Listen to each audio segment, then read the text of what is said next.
I wasn't really expecting to do this, but today I want to talk about pride. This may not have popped up on your radar, but Germany goes in big for pride. Every German city worth its salt throws what they call a Christopher Street Day celebration, which includes parades, street festivals, film screenings, marches, and all sorts of other stuff. These celebrations hardly ever happen on what ought to be Christopher Street Day, namely June 28th. That was the day in 1969 when police famously raided the Stonewall Inn, a gay bar in Greenwich Village, triggering the blossoming of the gay liberation movement. Instead, each city picks a week or a weekend sometime between April and October to hold its festivities. There are enough cities who take part to guarantee a loved up, drumming, dancing, rainbow colored party that rolls nonstop from late spring through early autumn, as long as you don't mind hopscotching around the country. In peak summer, there are always several Christopher Street days going on at the same time, and it can be hard not to run into one accidentally. Without being especially prone to visiting German cities, even though I live here, down through the years, I've bumped into Christopher Street days in Potsdam, Hamburg, Kiel, Bremen, and Berlin. But that's a big part of the point, being so visible that people can't help but see you, and more pointedly, see you having all that super happy party fun. Like most people who haven't specifically made the pilgrimage, I've never been to the Stonewall Inn. Gentrification being what it is these days, I imagine it's on the brighter, shinier, cleaner, safer side of the fence compared to, 1969.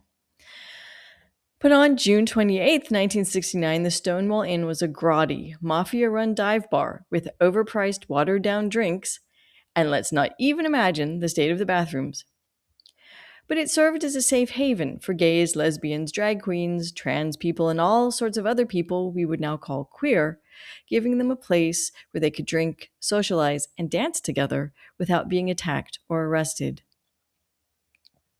So, if a grotty dive bar was the best that you are allowed to have, as a much abused, unjustly maligned segment shoved to the fringes of society, you can imagine the anger when the police raided, meaning you couldn't even have that. But the police seriously messed up by raiding on a Friday night, rather than, say, a mostly empty Wednesday afternoon. They went in to bully and abuse a few weak, shameful gay people, but ended up outraging a bar filled with enough people to fight back. The riot lasted 3 days and helped the nascent gay liberation movement get itself off the ground and dancing into the spotlight. So when you've been pushed into the corner, you can wither up and die or decide it's time to be out and proud, showing the world that queer people exist and that being queer shouldn't be a crime, isn't an illness, and needn't be a tragedy. It can actually be fun.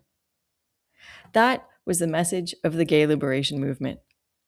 That all people should have the freedom to do what they want with their own bodies, including having consensual sex and or committed relationships with an adult same-sex partner or partners.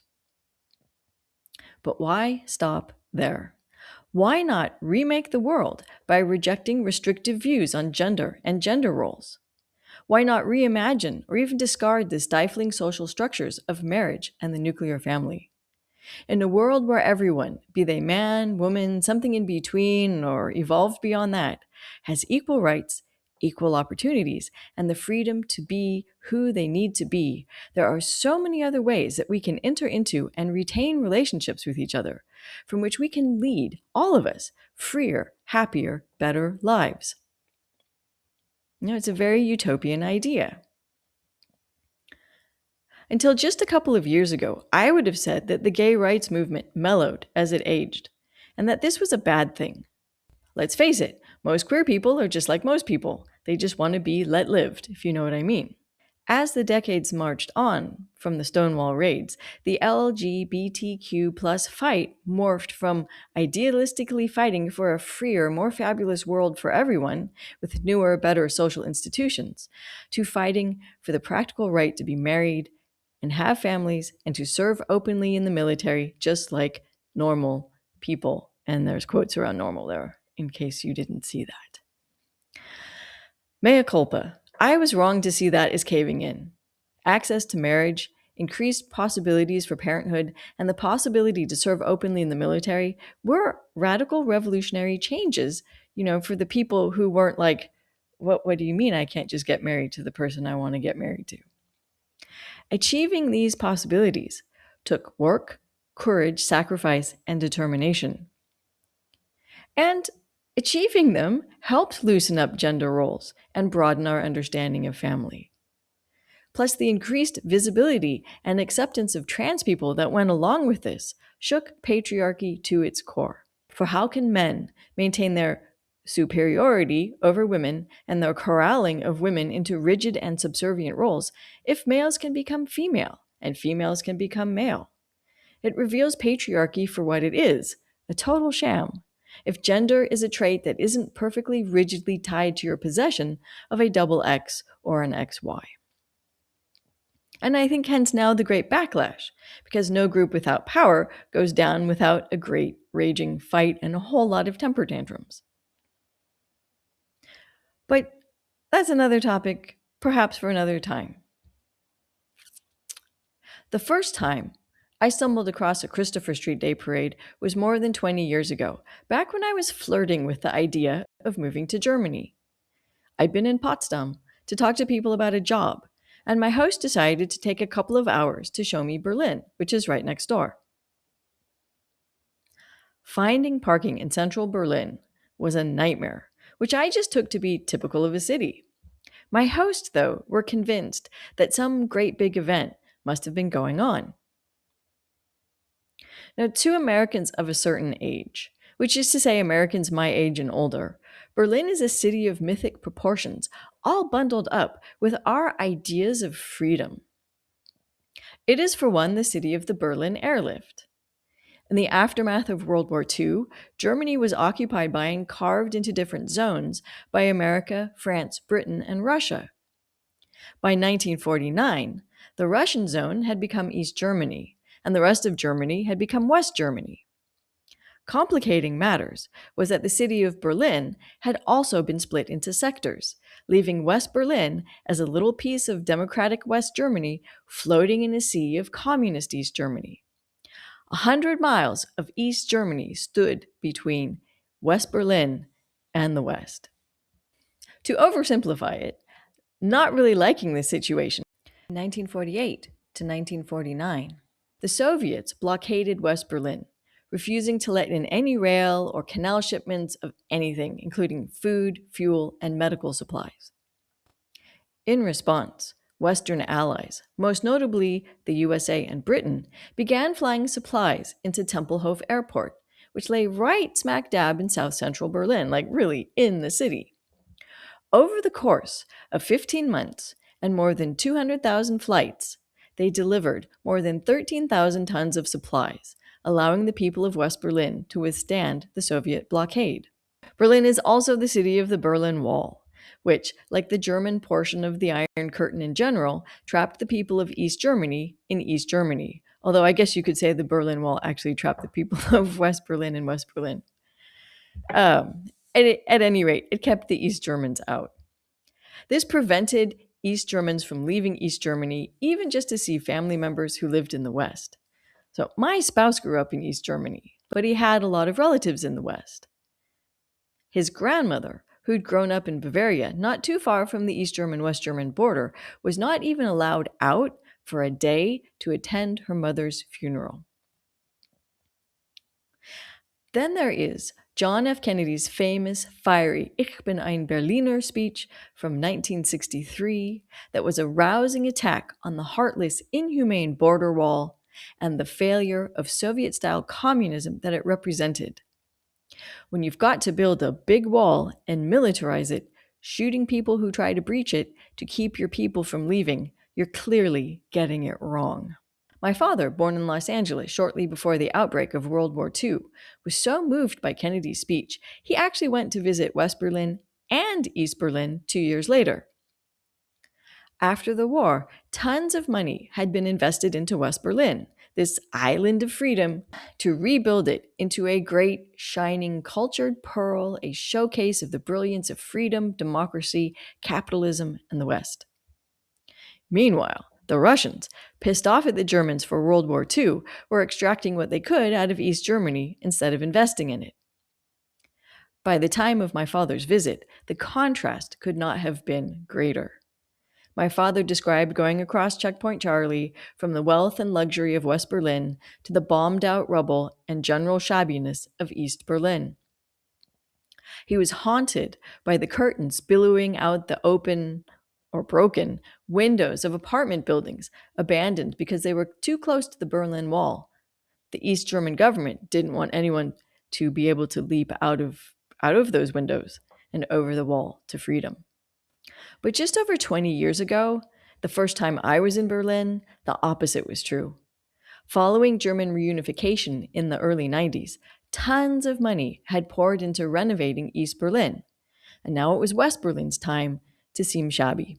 To get from where my host had parked the car in former East Berlin to the Brandenburg Gate, in front of which is Pariser Platz and beyond which is the German parliament, we walked down formerly East Berlin streets, now of luxury and splendor. We stopped in at a cavernous chocolate shop where you could buy your chocolate, if you could afford it, by provenance. Did you want chocolate from Costa Rica, Madagascar, or Ecuador? That seems more ordinary now, but for me back in 2004, this was a mind-blowing excess of decadence. I'm still just a middle class girl and an immigrant from a family of immigrants, and buying chocolate by provenance in a luxury shop was way out of my league. I couldn't bring myself to buy anything. I was even horrified by the chocolate fountain. It was the first one I had ever seen, and in my memory, it looms as large as 2 meters high and a meter in diameter. Though, who knows? It was a long time ago. At any rate, the utter waste of it. Here, on this ground that used to be communist East Germany, where even items as banal as bananas or orange juice made from concentrate were things too exotic to come by, unless you had some really serious connections. By the time my hosts and I had made it to Unter den Linden, the famous street leading to the Brandenburg Gate, we'd strolled past countless boutiques filled with haute couture and Rolexes. Then we'd turn left to walk directly toward what used to be West Germany. Along the last stretch, we passed graffitied up segments of the Berlin Wall, standing in the shadows, right up against the buildings. I can't even begin to describe to you what that felt like. I'd heard about the Berlin Wall and the Iron Curtain my entire life, but I never saw them. It was hard to imagine that they had actually tangibly existed, much less actually tangibly existed at the same time I had, at least for nearly the first 20 years of my life. I never saw the Berlin Wall, except in pictures, films, or on TV. Aside from all the certified little chunks of painted concrete that had showed up in American gift shops in the run-up to Christmas 1989, I'd never even seen a piece of the Berlin Wall in real life before. It was like seeing a god or a unicorn. It was really mind-blowing, impressive, I don't know, humbling, all of these things. By the time we got to the Brandenburg Gate, I was feeling all the feels. There wasn't much room for more. Then, there it was, that towering neoclassical monument of columns with the shining statuary on the top that always makes me think of Indiana Jones's Ark of the Covenant, even though, it doesn't actually look anything like that. The Brandenburg Gate marks the passage from East Berlin to West Berlin, and for decades it had been blocked by the Berlin Wall. And people would have died to go through it. And we just up and strolled through those lines of Doric columns like it was nothing. Then I stepped out into the blinding sunshine and ran smack into a massive parade of very gay people wearing teeny tiny, brightly colored outfits that barely covered anything. They were banging drums and dancing joyously alongside brightly painted buses blaring music. Okay, this broke the dam in my brain that had been holding it all together. Having been wrenched from the repressive depths of the Cold War on the wrong side of the Berlin Wall straight into Berlin's modern-day Christopher Street Day parade, I burst into tears.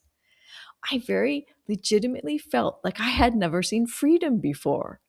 But this hedonistic revelry, this public expression of the absolute joy it was to be gay and alive and full of love, this was freedom in its greatest glory. I can understand calling the celebrations Christopher Street Day celebrations in honor of that breakthrough moment when the fight for gay liberation went viral, to put it in the parlance of our times. But at that moment, standing there weeping with the Brandenburg Gate behind me and a party bus full of scantily clad people singing, shouting, and dancing in front of me, pride struck me as the far better word for it. All of the literally hundreds of thousands of people prancing down that long street that day had no shame. They were out and they were proud, and they wanted everyone to see that. They were in love with life and with the beauty of having a body, and with how amazing it was to be human and to be alive, and how wonderful it was to be exactly the person that they were. Watching them all in that split second was one of the most inspiring moments of my life. Then on July 26, 2026, so for me, this was yesterday morning. Like tens of millions of other people in the world, I woke to the news that some brainwashed young man, radicalized with hateful ideas, drove a white van into a crowd of people celebrating Christopher Street Day in Berlin, then attacked people with a machete as he fled.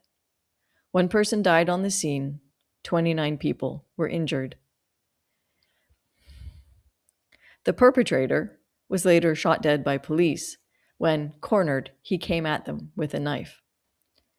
It is a stupid train wreck of a time that we are living in, when people think the right thing to do is to attack freedom, joy, love, and celebration.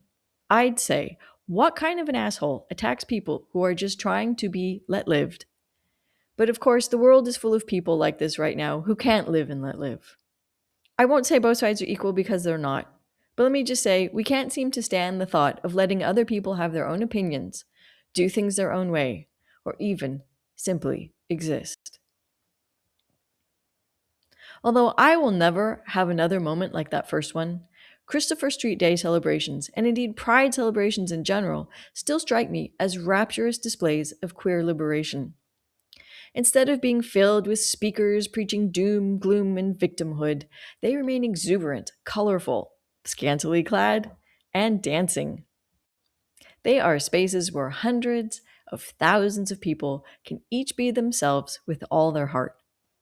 They remain places where it's lovely to see the younger participants, by which I mean older teenagers and young adults, trying themselves on for size as they figure out who they are, and being delighted by the possibility of being that person, with pride, out in the beautiful blazing light of day, not having to pretend that they are something else. As for me, I am by nature not a joiner. I'll always never fit in, no matter the group, no matter how aligned we might be in our interests, beliefs, or characteristics.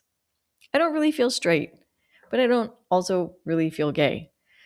I just happen to like the people that I happen to like. Their sexuality or gender identity is kind of, I don't know, not really that big a part of it. I may be biologically female, but honestly, women are to me as foreign a species as men. Maybe even more so, given I spent a lot of decades in a male dominated profession, so I've dealt with a lot of men and had to fit in with them as best I could. I honestly feel more like an alien staring in through a window at humanity than anything else. I am always facing exactly the wrong direction as everyone else, whether it is a group of fits or misfits, men or women, straight people or queers, or you name it. You name it, I don't belong there. Okay, but I do relate more to misfits and queers than I do to everyone else. But because I don't feel like I belong anywhere, I would never normally dream of marching in a pride parade. I would feel like an imposter. But I am so upset by this idiot's attack on freedom, joy, love, and queer people.